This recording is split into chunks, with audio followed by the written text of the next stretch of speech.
చిన్న సినిమాగా మొదలైన హనుమాన్ మూవీ పాన్ ఇండియా లెవెల్లో బాక్స్ ఆఫీస్ వద్ద కాసుల వర్షం కురిపించింది. దీంతో ఈ చిత్రానికి సీక్వెల్గా రానున్న జై హనుమాన్ కోసం ఎదురు చూస్తున్నారు సినీ అభిమానులు.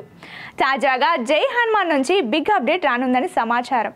Young and talented director Prasanth Varma, young hero Teja Sajja కాంబినేషన్లో వచ్చిన హనుమాన్ చిత్రం బాక్స్ ఆఫీస్ వద్ద భారీ విజయాన్ని అందుకుంది. పాన్ ఇండియా హిట్గా నిలిచి 300 కోట్ల రూపాయలకు పైగా కలెక్షన్స్ రాబట్టింది. క్లైమాక్స్లో ఆడియన్స్కు గూస్ బంప్స్ తెప్పించిన ప్రశాంత్ వర్మ ఈసారి 2.5 గంటల సేపు సీట్లో కూర్చోకుండా చేస్తానని సీక్వెల్ అనౌన్స్ చేశాడు. రాముడికి హనుమంతుడు ఇచ్చిన మాట ఏంటి అంటూ జై హనుమాన్ అనౌన్స్ చేశాడు. దీంతో ఈ సీక్వెల్కు నెక్స్ట్ లెవెల్ హైప్ నెలకొంది. ఇప్పటికే సీక్వెల్ వర్క్ స్టార్ట్ చేసిన ప్రశాంత్ వర్మ త్వరలోనే జై హనుమాన్ ఫస్ట్ లుక్ రిలీజ్ చేస్తామని ప్రకటించాడు. ఈ సినిమా నుంచి అప్డేట్ రావాల్సి ఉంది, కానీ మేకర్స్ స్కిప్ చేశారు. అయితే ఇప్పుడు మెగా అప్డేట్ రెడీ అయినట్టుగా తెలుస్తోంది. సంక్రాంతి కానుకగా జనవరి 12న రిలీజ్ అయిన ఈ సినిమా ఏప్రిల్ 17కి 100 రోజులు పూర్తి చేసుకోనుంది.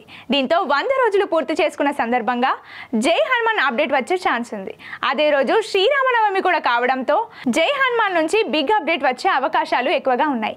ఇక్కడి నుంచే సినిమాపై మరింత హైప్ క్రియేట్ అయ్యేలా ప్లాన్ చేస్తున్నారు మేకర్స్. ఈ సినిమాలో శ్రీరాముడిగా, హనుమాన్గా స్టార్ హీరోలను తీసుకోవాలని అనుకుంటున్నాడట ప్రశాంత్ వర్మ. కాబట్టి వచ్చే ఏడాదిలో ఈ క్రేజీ సీక్వెల్ ఖచ్చితంగా పాన్ ఇండియా లెవెల్లో దుమ్ము దులిపేయడం గ్యారంటీ అంటున్నారు నెటిజన్స్.